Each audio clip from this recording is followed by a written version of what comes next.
Hello fellow Cougar graduates. Do you know that in order to march in the graduation ceremony and walk across the stage, you must have several things completed before April 24, 2026? That's right, Cougar grads, you must have passed all 4 GED tests, completed your graduation application, and paid your $40 graduation fee.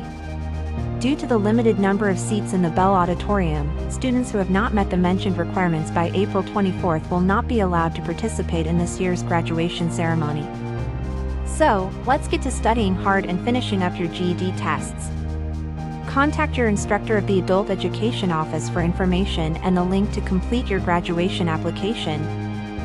We know you can do it.